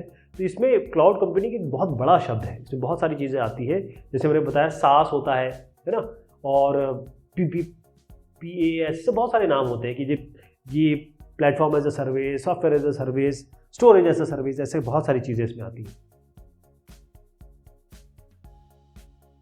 What is a website? How does it differ from a web portal? Website और वेब पोर्टल में क्या अंतर होता है? देखिए, वेबसाइट एक कलेक्शन है, इसको इस तरीके से समझिए कि एक वेब सर्वर पे किसी भी जगह पे एक फोल्डर रखा होगा जो आपने खरीदा होगा, या इतना मान के चलिए एक फोल्डर है, जैसे आपके कंप्यूटर में एक गाने का फोल्डर होता है ना, मूवी का फोल्डर होता है, उसी तरीके से एक फोल्डर है पहली चीज, उसके अंदर वेब पेज रखे हुए बस ऐसे करके, ये आपकी वेबसाइट होगी पूरी। वेबसाइट का बाकायदा एक नाम होगा, एक यूआरएल होगा, यानी कि इस वेबसाइट या इस, जैसे अगर आप C:डाउनलोड इसमें अपनी फाइल ढूंढते हैं, है ना, तो एक ये बाकायदा पाथ हुआ ना, ऐसे आपको इसका पाथ पता होना चाहिए क्योंकि ये कहीं और रखा हुआ है। आप अपने ब्राउज़र पे गए, अपने ब्राउज़र पे जैसे क्रोम है और फिर आपने कुछ लिखा, तो ये जो लिखा है वो इस वेबसाइट कैसे पकड़ेगा कि ये वेबसाइट ये वाली है। तो ये जो आपने लिखा है उसका बीच में एक DNS होता है, नाम और नंबर, नाम से नंबर चेंज करता है और वाइस वर्सा करता है, तो वो बताएगा कि ये वेबसाइट के बारे में आप बात कर रहे हैं, वो वेबसाइट यहाँ आएगी जिसमें मल्टीपल पेजेस होंगे, जिस भी पेजेस को क्लिक करेंगे वो आपके सामने ब्राउज़र पे दिख जाएगा। ये वेबसाइट है। लेकिन वेब पोर्टल क्या होता है? वेब पोर्टल को मैं ऐसे कहूँगा, ये वेब पोर्टल है, इसमें ये जो एक, इसको W कहता है, WB कह रहा हूँ ना, वेबसाइट, या WS कहते हैं, ज़्यादा बेहतर है website, WS website. Web portal मतलब multiple website, WS1, WS2, WS3। अब आप बोलेंगे ये कैसे हो सकता है? ये ऐसे हो सकता है कि अगर आप मान लीजिए याहू का पेज खोलिए, ऐसे बहुत सारे हैं, AOL का पेज खोलिए, तो यहाँ आप देखेंगे यहाँ पर न्यूज़ लिखा होगा, यहाँ पर गेम्स लिखा होगा, यहाँ पर शॉपिंग लिखा होगा। इसका मतलब क्या है कि अगर आप न्यूज़ सुनना चाहते हैं तो आप इसको क्लिक कर दीजिए, आपको ये न्यूज़ की वेबसाइट पे ले जाएगा। अगर आप गेम्स खेलना चाहते हैं तो गेम्स या गेम्स देखना चाहते हैं तो यहाँ ले जाएगा दूसरी वेबसाइट पे, WB1 पे या WS2 पे। शॉपिंग के लिए E-कॉमर्स की वेबसाइट पे ले जाएगा। तो एक तरीके से एक बड़ा भाई समझ लीजिए जिसके पास ये सारी वेबसाइट्स हैं जिस पे आप काम करेंगे। तो इसमें बहुत सारी चीज़ आती हैं। पहले मैं समझाऊँ कि वेब पोर्टल जो होता है इसमें एक मल्टीपल रिसोर्सेज आप एक्सेस कर सकते हैं, जबकि वेबसाइट जो होता है वो अपने आप में एक डेस्टिनेशन होता है। अब यहाँ से न्यूज़ पे गए आप, तो यहाँ पर न्यूज़ में अगर आप गए तो यहाँ पर आपको शॉपिंग नहीं मिलेगी, है ना, वो आपको यहाँ से ही जाना पड़ेगा। तो पोर्टल और वेबसाइट दोनों अलग अलग चीज़ है, लेकिन उनके मायने अलग अलग हैं। वेबसाइट अपने आप में एक पोर्टल होता है, वेबसाइट पोर्टल से अलग नहीं है, बस ये है कि ये एक ही वेबसाइट है इसमें, राइट। तो यहाँ पर आपके अलग अलग इंडिपेंडेंट रिसोर्सेज हो सकते हैं। ज़रूरी नहीं है कि याहू का है तो याहू की ही शॉपिंग होगी, हो सकता है यहाँ पर अमेजन की शॉपिंग हो रही हो, ठीक है। तो यहाँ पर आपका सर्च इंजन भी मिल जाएगा, ईमेल भी यहाँ से कर लेंगे, आप शॉपिंग भी कर लेंगे, ये सब जो मैंने बताया सारा एक ही जगह से कर लेंगे, उसे हम पोर्टल कहते हैं। यहाँ पर कुछ डिफरेंसेस है, लेकिन जो भी डिफरेंसेस है उन्हें बता दिया आपको, एक बार ज़रा इस पर नज़र मार लीजिए। मेन चीज़ ये है कि आप वेबसाइट इन्फॉर्मेशन देती है, यहाँ पर आपको इन्फॉर्मेशन देती है, साथ में बहुत सारी सर्विसेज भी मिलती है। थोड़ा सा सिक्योरिटी वगैरह इसमें, थोड़ा वेबसाइट में ज़्यादा पोर्टल में ज़रूरत पड़ती है, थोड़ा सिक्योरिटी इसमें एस्पेक्ट की काम भी इसमें ज़्यादा लगता है। जैसे आप देखें एडमिन टीम्स है, मल्टी लेवल एक्सेस पॉलिसी है, यहाँ पर थोड़ा कम लगता है। और सारी कंटेंट वेबसाइट की अवेलेबल है, हर आदमी को एक ही जैसे दिखेगी। पोर्टल में हर आदमी के लिए अलग अलग चीज़ें विद्यमान है, इसे हम वेबसाइट और पोर्टल में डिफरेंस कहते हैं। What are the various steps involved while creating a website? Explain. तो वेबसाइट को क्रिएट करने के लिए सबसे पहले आप क्या करेंगे? दो तरीके हो सकते हैं। या तो आप सबसे पहले अपने वेब पेजेस बना लीजिए, और वेब पेजेस बनाने के बाद आप कार्रवाई शुरू करिए, इसको हम कहाँ रखेंगे। लेकिन दूसरा एक तरीका हो सकता है कि पहले आप जगह खरीद लीजिए। जैसे मैं एग्जांपल देता हूं, godaddy.com, hostgator.com, ये सब आपको क्या कहते हैं कि आप वेबसाइट जो बनाएंगे ना, या आपको हम एक जगह देते हैं, अपने यहाँ स्टोरेज की जगह दे देते हैं, और इसका एक नाम, आप इसको आपका नाम दे देंगे। मतलब जैसे आप कहते हैं मैं एक वेबसाइट है और मैं कहूँगा www.abc.com या mywebsite.com, ऐसे करके आप बनाना चाहते हैं, या .abc.in करना चाहते हैं, जो भी आप करना चाहते हैं। तो आप क्या करेंगे, सबसे पहले इनसे बोलेंगे कि भाई हमको वो जगह दे दो। तो ये आपसे कहेंगे ठीक है, हम 3000 रुपये लेंगे हर साल के, आपको इतनी जगह दे देते हैं, हर साल रिन्यू कराना पड़ेगा आपको। फिर आप एक डोमेन नेम चूज़ करेंगे, वो आपको बताएंगे डोमेन नेम, ये देखो ऐसा है, abc.in तो अवेलेबल नहीं है, abcd.in अवेलेबल है, .in अवेलेबल है। तो आप बोलेंगे ठीक है चलो यही दे दो, ये हो गया। इसके बाद क्या करेंगे, आप अपनी वेबसाइट बनाएंगे 1 by 1 वेबसाइट, मतलब उसके पेजेस डेवलप करेंगे। पेजेस में जैसे आप यहाँ index.html बना लेंगे, या फिर जो पहला होता है वो पहला पेज होता है। फिर उसके बाद इससे कनेक्टिंग अलग अलग वेब पेजेस बनाएंगे, ऐसे मल्टीपल वेब पेजेस बना लेंगे, एक फोल्डर में रखेंगे और ये आपको ऑप्शन देगा कि अपलोड कर दीजिए यहाँ पे। तो यहाँ पर अपना फोल्डर यहाँ पर रख देंगे और वो फोल्डर जो है वो आप पूरे इंटरनेट को किस नाम से मिलेगा, www.abcd.in। तो इस तरीके से आप वेबसाइट अपना कोई भी आदमी यहाँ पर जाएगा और वो अगर www.abcd.in करता है तो आपने जो जगह खरीद रखी है उस जगह पे रखा हुआ है।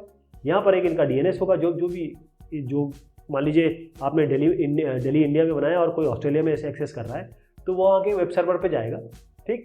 और बीच में DNS होता है, DNS बता देगा कि भाई ये IP कहाँ का है। तो वो जो IP होगा वो इस जगह का होगा जहाँ पर इन्होंने रखा होगा, वो IP पे जाएगा, यहाँ से आपको वेबसाइट लेगा और यहाँ पर इस ब्राउज़र पे दिखा देगा।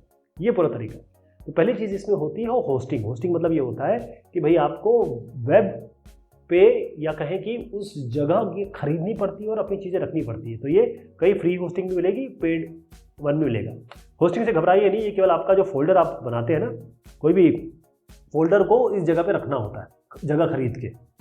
दूसरा ये है डोमेन नेम। डोमेन नेम जैसे मैंने बताया आपको कि आपने क्या रखा है, जैसे आप करना चाहते हैं कि www.myblog.com, इस तरीके से आप डोमेन नेम लेना चाहते हैं तो वही उसी वो जो यूनिफॉर्म रिसोर्स लोकेटर है वही बनेगी, उसी नाम से आपको पूरे इंटरनेट पे जाना जाएगा। उसके बाद वेबसाइट प्लान करिए, आप किस तरह का बनाना चाहते हैं, आप किस कैटेगरी का बनाना चाहते हैं, या कोई ऑलरेडी जैसे वर्डप्रेस पे लोग बनाते हैं, wix.com पे है, ऐसे बहुत सारे अलग अलग तरीके हैं जहाँ पर आप अपनी वेबसाइट बना सकते हैं। तो एक पेज बाय एक पेज बनाएंगे, या आजकल तो पूरे थीम्स और सारी चीज़ें मिल जाती हैं, आप आराम से क्रिएट कर लीजिए, कुछ एंट्रीज करनी पड़ती है इसमें। उसके बाद आप पब्लिश करेंगे। पब्लिश का मतलब क्या होता है? पब्लिश का मतलब यही होता है कि आप इस जगह पे अपनी चीज़ें रख रहे हैं, ठीक है। और इसमें बहुत सारी चीज़ें हैं, जैसे आपका होस्टिंग सर्विसेज मैंने जैसे HostGator बताया, GoDaddy बताया, ऐसे बहुत सारे नाम हैं। और अगर FTP है तो फिर जैसे FileZilla वगैरह आप यूज़ कर सकते हैं। फिर उसके बाद काम आता है भाई आप वेबसाइट बनाएंगे तो प्रमोट भी करेंगे। कैसे लोगों को पता चलेगा कि आपने ऐसी वेबसाइट बनाई है? तो कुछ पेड हो सकता है, कुछ आप सर्च इंजन ऑप्टिमाइजेशन कर सकते हैं, यानी कि जब सर्च आपकी, जैसे मान लीजिए आपने बनाई है गेमिंग की, एक एग्जांपल ले रहा हूँ, जैसे गूगल पर सर्च किया जाए आपकी जो है वेबसाइट नंबर 1 पे आनी चाहिए या टॉप पेज पे आनी चाहिए, पेज में कहीं ना कहीं दिखाई देनी चाहिए। उसके लिए आप सर्च इंजन ऑप्टिमाइजेशन कर सकते हैं, जो टैग आपने लगाए हैं किस तरीके से एक्सेस किया जाए। पेड भी कर सकते हैं, पैसे भी खर्च कर सकते हैं आप, जैसे फेसबुक पे प्रमोट करा दीजिए। ऐसे ही आप मेंटेन करेंगे अपनी वेबसाइट, क्योंकि अब आपने जो चीज़ वेबसाइट बना ली है वो तो आपकी है। अब इसमें मान लीजिए आपने 2019 का कोई कंटेंट डाल रखा है, अब 2021 आ गया तो भाई 2021 का कंटेंट भी तो डालना पड़ेगा आपको। उसको आप रिफ्रेश करेंगे, मेंटेन करेंगे, और फिर बार बार आपको हर साल पैसे भी देने पड़ता है, ये बता दूं। यहाँ पर भी एक चीज़ बताई गई है, तरीका वही है। Name some software used to create a website. अब ये जो सॉफ्टवेयर है इसमें बहुत सारी चीज़ें हैं, जैसे आप जब कोई कोड लिखेंगे तो उसके लिए आपको Notepad++ चाहिए। कोई इमेज है, इमेज लगानी है आपको, उसकी अच्छी एडिटिंग करनी है तो GIMP है, ऐसी एडोब है, एडोब का फोटोशॉप वगैरह है।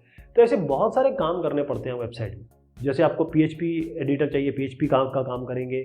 फायरबॉक्स कोई एरर वगैरह देखनी है तो Notepad++ है, coffee cup free HTML editor है। मैं ये नहीं कह रहा हूँ कि ये सब यूज़ करना है आपको, ये एक नाम बता रहा हूँ जिससे आपको पता चल जाए कि ऐसी चीज़ें होती हैं और इसके अलावा जो चीज़ अच्छी हो वो आप यूज़ करिए। माइक्रोसॉफ्ट वेब एसेंशियल है, एडोब म्यूज़ है, ये तो बता दीजिए। अपाचे है, अपाचे ये वेब सर्वर के लिए काम आएगा। ओपनवीएक्सी है, ब्लू ग्रिफॉन, बहुत सारी चीज़ें इसमें लगती हैं। What do you mean by a web browser? Web browser, अब आप देखिए, अगर आपको खाना गर्म करना है, ये आपका प्लेट है, बाउल है, खाना गर्म करना है तो आप कहाँ जाएंगे? माइक्रोवेव पे जाएंगे, ठीक है। ऐसी अगर आप वेबसाइट देखनी है या वेब के साथ काम करना है तो उसके लिए क्या करेंगे कि एक कोई ना कोई ऐसा जगह होनी चाहिए, जैसे कोई ऐप होना चाहिए या कोई प्रोग्राम होना चाहिए जो इसको चलाए, उसी को हम कहते हैं वेब ब्राउज़र, ठीक है। ये वेब ब्राउज़र जो होता है, चाहे आप गूगल ले लें, जैसे वेब ब्राउज़र का गूगल के लिए क्रोम है, ऐसे आप ओपेरा ले लें, ऐसे बहुत सारे नाम हैं। वो सारी चीज़ें आप यहाँ पर यूज़ कर सकते हो। ओपेरा है और फ्री भी है हमारे पास, जैसे फायरफॉक्स है, बहुत बढ़िया है। तो मोजिला फायरफॉक्स ये तो फ्री है, गूगल क्रोम सबसे बढ़िया चलता है, ये तो थोड़ा चलता है नहीं चलता कभी। ओपेरा है, एप्पल के लिए सफारी है। तो ब्राउज़र एक सॉफ्टवेयर है, एक एप्लीकेशन, एक प्रोग्राम है जिससे आप वेब की चीज़ें देखेंगे, वेब पे जो चल रही है, जैसे वेब पेज है, ग्राफिक्स है, ऑनलाइन कंटेंट है, यूट्यूब, आपका फेसबुक, इंस्टा, ये सब क्या है? ये ब्राउज़र ही तो है एक तरीके से। है ना। ब्राउज कर रहे हैं, जब इंटरनेट पे आप ब्राउज कर रहे होते हैं चीज़ों को, बेसिकली आप यही तो काम कर रहे हैं।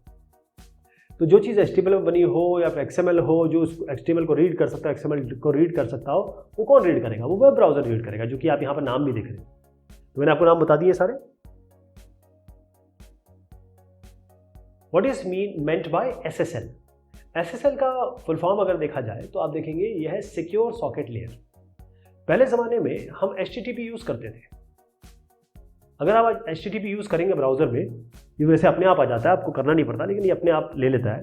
अगर आप ये यूज़ करेंगे तो वो आपको बताएगा अनसिक्योर, इनसिक्योर। आपको करना पड़ेगा HTTPS। तो जो सिक्योर सॉकेट लेयर है, जो ये भी एक प्रोटोकॉल है, तो HTTP और जो आपका TCP, मतलब बेसिकली HTTP की बात है, TCP तो उसके पीछे लगता है। तो यहाँ पर जब आप चाहते हैं कि भाई हम वेब पेज पे काम कर रहे हैं या ब्राउज़र पे काम कर रहे हैं, और ये हम चाहते हैं कि भाई इसमें सिक्योरिटी भी ऐड की जाए। सिक्योरिटी बहुत सारी चीज़ आती है इसमें, एन्क्रिप्शन आता है, बीच में बहुत सारी चीज़ इसमें लगती हैं। अकेला इंस्क्रिप्शन की बात नहीं कर रहा हूँ मैं, बहुत सारी चीज़ इसमें लगाती है, जैसे पब्लिक प्राइवेट की इंस्क्रिप्शन है, कोई डिजिटल सर्टिफिकेशन है, बहुत सारी चीज़ इसमें लगती है। तो SSL आपको ये चीज़ दे देता है कि भाई अब जो आप ब्राउज़ कर रहे हैं वो आपका एक तो ये वेबसाइट क्लीन है, ये आपका कोई डेटा नहीं चुराएगी, और दूसरा ये है कि इसमें कोई बग नहीं है। ऐसा नहीं है कि ऐसा कोई ऐसी चीज़ है जो आपके सिस्टम से कुछ उठा ले, है ना, या फिर कुछ आपके सिस्टम में कोई डाल दे। ऐसी बहुत सारी फॉल्टी वेबसाइट देखते हैं आप जो आपके सिस्टम को ख़राब कर देती है। तो ये SSL सिक्योर सॉकेट लेयर है जो HTTP के साथ जोड़ी गई, इसलिए HTTPS बन गया। Discuss the various types of blogs. Blogs का मतलब ये होता है वेबसाइट।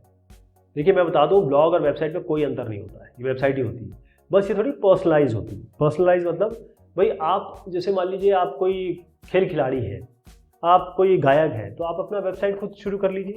अगर आप अपने न्यूज़ देना चाहते हैं, व्यूज़ देना चाहता है, कोई अपनी जानकारी देना चाहता है, आप चाहते हैं कि जो लोग इस पे आए वो अपने अपने ओपिनियन लिखे, अपनी आइडिया दीजिए, लोगों के ओपिनियन लीजिए।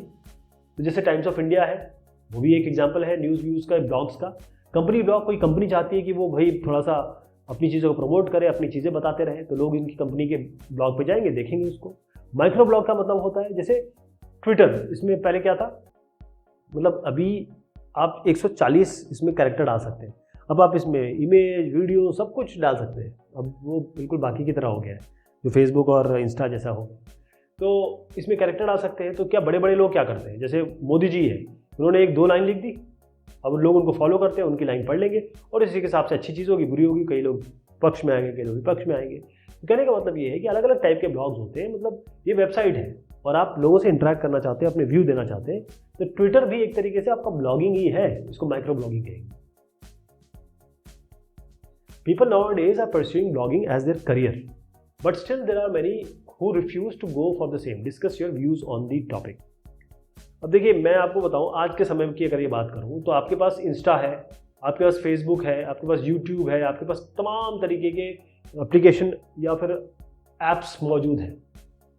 तो आप अपने अलग से वेबसाइट बनाएं, अलग से चीज़ें दिखाएं, अलग से उसको मेंटेन करें, खुद ही खरीदें वो होस्टिंग और खुद मैनेज करें। ये कुछ करने का आज का तात्पर्य नहीं है। लेकिन अगर आप देखिए, जैसे आपका नाम है अमित खरे और आपने बनाया www.ak.com, तो ये आपका पर्सनलाइज हो गया ना, ये पर्सनल के लिए होता है। तो आप अगर बिजनेस बढ़ाना चाहते हैं या एक बड़े आदमी हो गए हैं आप, या एक कहें कि कंपनी चलाना चाहते हैं, या फिर इस तरीके की चीज़ें जो इसमें आ रही है, तो आप ये समझ लीजिए कि आप इसमें जाएंगे तो ज़्यादा बेहतर रहेगा, क्योंकि ये तो आज है कल चली जाएंगी ना। तो जैसे IT बढ़ी, टेक्नोलॉजी बढ़ी, ठीक, तो यहाँ पर क्या है, कई लोगों ने कहा कि भाई हम ब्लॉगर बनेंगे, मेरी जो सारी चीज़ें हैं वो मैं लोगों को बताऊँगा, वहाँ से इन्फॉर्मेशन लूँगा। अब क्या है कि लोगों को पैसा वैसा ठीक है, ब्लॉगिंग है, उसमें इतना ज़्यादा इनकम तो नहीं मिल रही है, लेकिन इसके थ्रू आप एडवर्टीजमेंट कर सकते हैं अपनी चीज़ों का, अपनी चीज़ें बता सकते हैं। लोग आपको अप्रोच करते हैं, अगर आप बहुत सक्सेसफुल हो गए तो लोग आपको अप्रोच करते हैं, जैसे यूट्यूब पे करते हैं, जैसे फेसबुक पे करते हैं, इंस्टा पे करते हैं, लोग पैसा कमाते हैं वहाँ पर। तो यहाँ पर बेसिक ये है कि आपने ब्लॉगिंग शुरू कर दी और अगर लोग आप सक्सेसफुल नहीं हो पाए तो फिर क्या होगा, ब्लॉग तो ख़त्म हो गया, लोग आए ही नहीं। आपने इतनी मेहनत की, वेबसाइट बनाई अपनी, खुद उसको इतना मेहनत से आगे बढ़ाया, आपके पास कोई लौट के ही नहीं आ रहा है। तो बेसिकली टाइम कंज्यूमिंग प्रोसेस है और पैसा भी उसमें जा रहा है। तो अगर आप बहुत अच्छे हैं तो वो ज़रूर बनाइए, लेकिन अब आपको लगता है कि बहुत अच्छा नहीं हूँ मैं, तो फिर रहने दीजिए, यही है। Briefly explain the elements of a website. Website में क्या क्या होता है? देखिए, वेबसाइट में बहुत सारी चीज़ होती है। वेबसाइट पहले जब आया था तो स्टैटिक पेज हुआ करता था, केवल एक पेज आपका वेब ब्राउजर पे खुलेगा, बस उसी को देखना है आप, ना इधर ना उधर कुछ। लेकिन आज इसमें अच्छा डिज़ाइन होना चाहिए। जो जितनी खूबसूरत वेबसाइट होगी उतने ज़्यादा लोग आएंगे, मतलब अपीलिंग हो, ठीक, ऐसा प्रोफेशनलिज्म हो उसमें, जो चीज़ दिखाई दे कि मेहनत से बनाई गई है, यानी कि आपकी कंपनी भी का नाम हो, प्रोडक्ट दिखाई दे और सर्विस, जो जिस काम के लिए यूज़र आया है उसको सब कुछ मिलना चाहिए। ऐसे नहीं कि बेचारा ढूंढता ही रहे, इतना फ्लैशी भी ना बना दे। स्क्रीन रेजोल्यूशन का मतलब ये होता है कि हर एक डिवाइस में आजकल हर तरीके के मोबाइल है, हर तरीके के लैपटॉप है, टैबलेट है, सब में दिखाई दे, रेजोल्यूशन भी अच्छा हो उसका। कलर स्कीम में फॉर्मेटिंग, अगर आप लाल पीला कलर डाल देंगे कोई नहीं दिखेगा, अगर ब्लैक कलर पे अगर आप व्हाइट पे लिख देंगे या येलो पे लिख देंगे कोई नहीं दिखेगा। तो आपको कुछ ऐसे कलर लेने पड़ेंगे जिससे लोग पसंद करें। इसके अलावा आप जो ग्राफिक डाल रहे हैं, ऐसा नहीं हो कि आपने खेत के लिए बनाई है वेबसाइट और आप खलिहान की बात करने लगे, ठीक, तो आपको ग्राफिक्स भी इतने इंटरेक्टिव होने चाहिए। देखिए, कुछ और चीज़ जोड़ देता हूँ इसमें। पहली चीज़ तो ये है कि लॉजिकल नेविगेशन होना चाहिए। आप एक जगह से दूसरी जगह जाना चाहते हैं और वहाँ जाके फंस जाएंगे, भाई वापस कैसे जाऊँ मैं। वेब डिज़ाइन और लेआउट, जैसे मैंने आपको बताया, बहुत ज़रूरी है, सुंदर दिखना चाहिए। रिस्पॉन्सिव डिज़ाइन हर एक स्क्रीन पे चले। कंटेंट जो आप इसके अंदर दे रहे हैं वो कंटेंट इतना बढ़िया हो, छोटा हो, कॉन्साइज हो, और फिर आप उससे पूछें कि भाई ये फीडबैक या जो भी चीज़ आपको देनी है, जैसे कॉन्टैक्ट इन्फॉर्मेशन ज़रूर होनी चाहिए। जो नॉर्मल आपसे सवाल पूछे जाते हैं, चाहे आप ब्लॉगिंग कर रहे हो, चाहे आप कंपनी के आदमी हो, FAQs का आंसर दीजिए, कुछ चीज़ें ऐसे बताइए, कुछ ऑफर यहाँ पर डाल दीजिए, अपने टेस्टिमोनियल्स डालिए, यानी कि देखिए हमारी चीज़ों को इन्होंने यूज़ किया, ये इन्होंने हमें बताया है कि इन्होंने ये हमारी तारीफ़ कर रहे हैं। कोई अगर ब्लॉगर है तो वो अपने टेस्टिमोनियल्स डाल देगा कि देखो लोग मेरी तारीफ़ कर रहे हैं। इसके अलावा सिंपलिसिटी, सिंपल होना चाहिए, कंटेंट बढ़िया होना चाहिए, नेविगेट एक जगह से दूसरी जगह बहुत फैंसी या ये कहें कि नेविगेशन नहीं होना चाहिए। बहुत यहाँ से वहाँ आप जाएं वेबसाइट में और आराम से, बहुत ज़्यादा किसी को स्क्रॉल करना ना पड़े, और लेआउट हर जगह चेंज नहीं होना चाहिए। एक पेज जैसा है वैसे बाकी सारे पेज होने चाहिए। और क्रॉस प्लेटफॉर्म ब्राउजर कंपेटेबिलिटी, ऐसा ना हो कि ब्राउज़र क्रोम पे तो चल रहा है लेकिन सफारी पे नहीं चल रहा है या ओपेरा पे नहीं चल रहा है। ये सब चीज़ें इसमें देखनी होगी आप। ये लैब सेशंस के नाम पे दिया हुआ है, name all the websites related to e commerce. E commerce क्या होता है? ई कॉमर्स जहां से, ऐसी वेबसाइट जहां से आप बाय और सेल करते हैं या खरीद फरोख्त होती है, जिसमें अमाउंट ये इसमें मनी इन्वॉल्व हो। कॉमर्स का मतलब ये होता है कि पैसा आ रहा है, जा रहा है। तो इसमें flipkart.com है, amazon.in है, स्नैपडील है, ईबे, मिंत्रा, पेटीएम, जोवी, इजायो, और भी नाम है यहाँ पर। और अगर आप चाइनीज़ देखें, जो सबसे वहाँ फेमस है वो ताओबाओ है, अलीबाबा है, अली एक्सप्रेस है। ऐसे बहुत सारे हैं जहाँ पर आप चीज़ें खरीद सकते हैं अपने पसंद की। Create your E group on a social networking site and share your opinions and views on environment. जिसमें आपको करना क्या होगा कि या तो फेसबुक पे या व्हाट्सएप पे और भी ऐसे प्लेटफॉर्म्स है जिसमें आप ग्रुप बना सकते हैं। जैसे आप ग्रुप बनाएंगे तो क्रिएट ग्रुप आएगा, उसमें ग्रुप में आप मेंबर्स को ऐड कर दीजिए, और जब ये मेंबर्स ऐड हो जाएं तो आपस में आप डिस्कशन करिए।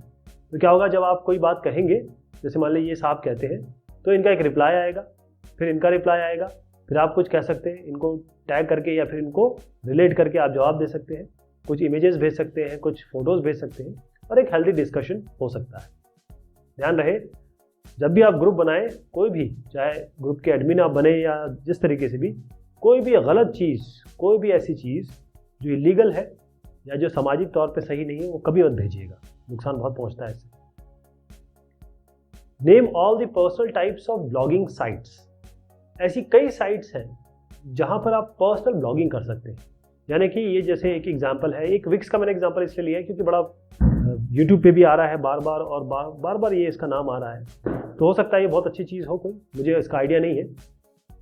तो wordpress.com है, blogger.com है, टम्बलर है, ऐसे बहुत सारे, medium.com है, और नए भी बहुत सारे आ गए हैं। तो एक नाम मैंने आपको दिए हैं ताकि आप लिख सकें जब इसका उत्तर लिखना हो, लेकिन बाकी और भी हैं इसमें। List all the popular search engines in the market.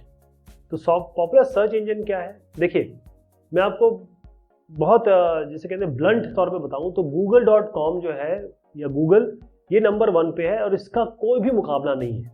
कोई भी किसी को भी ले लीजिए, इसके पास भी नहीं। इसकी जो सर्चिंग, रैंकिंग, इंडेक्सिंग, क्रॉलिंग वाली जो स्कीम है ये कुछ अलग ही है और इसके कारण ये इतना फेमस हो गया। तो उसके साथ याहू में भी सर्च है, बिंग है, अगर आप माइक्रोसॉफ्ट से रिलेटेड हैं या उसको पसंद करते हैं तो बिंग है, ऐसी ask.com है, AOL.com, ऐसे बहुत सारे हैं। लेकिन ये पॉपुलैरिटी ये इसकी अगर मैं 100 में से नापूं तो 99 होगी और इनकी शायद 10 या 11 ऐसे नाप सकते हैं। Identify the category of the sites and complete the table.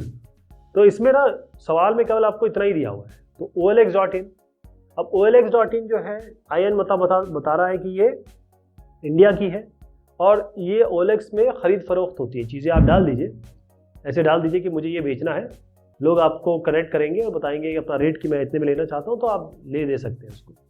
Facebook.com है, ये सोशल नेटवर्किंग है, यानी कि आप यहाँ पर हैं, आप 20 साल के दोस्त को आप ढूंढ सकते हैं, एक ग्रुप बना सकते हैं, अपनी पिक्चर डाल सकते हैं कि आप कर रहे हैं, लोग उसको लाइक करेंगे, पसंद करेंगे।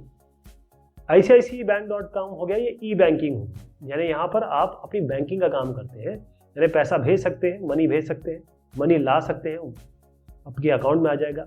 इसके अलावा आप बहुत सारे काम कर सकते हैं, जैसे NEFT कर सकते हैं, RD हो गया, FD हो गया, ये भी हो जाता है इसमें। बैंक का अगर आपको चेकबुक चाहिए वो रिक्वेस्ट दे सकते हैं, बहुत सारे काम होते हैं इसमें। irctc.co.in, ये IRCTC जो है ये इंडियन रेलवे से रिलेटेड है, ये केटरिंग और टूरिज्म कॉरपोरेशन है इसका नाम। तो यहाँ से आप केवल ऑनलाइन टिकटिंग सिस्टम नहीं है, इसमें बहुत सारे काम होते हैं, जैसे मैंने कहा ना केटरिंग एंड टूरिज्म भी है, अगर आप खाना बुक कराना चाहें, कहीं टूरिज्म करना चाहें, वो भी है इसमें। www.merriam-webster.com, ये ई डिक्शनरी है, मतलब जैसे आपके पास बुक होती थी ना पहले, डिक्शनरी आती थी, आप कोई वर्ड ढूंढते थे इसका मतलब क्या है, ऐसे ही आप ऑनलाइन ढूंढ सकते हैं। बस टाइप करिए, आपको उसके बहुत सारे मतलब सिनोनिम्स, एंटोनिम्स, उसका वर्ड फॉर्मेशन, सेंटेंस फॉर्मेशन, ये सब मिल जाए। ये हमने बात की और जो सवाल थे, शुक्रिया, मेहरबानी आप सभी की।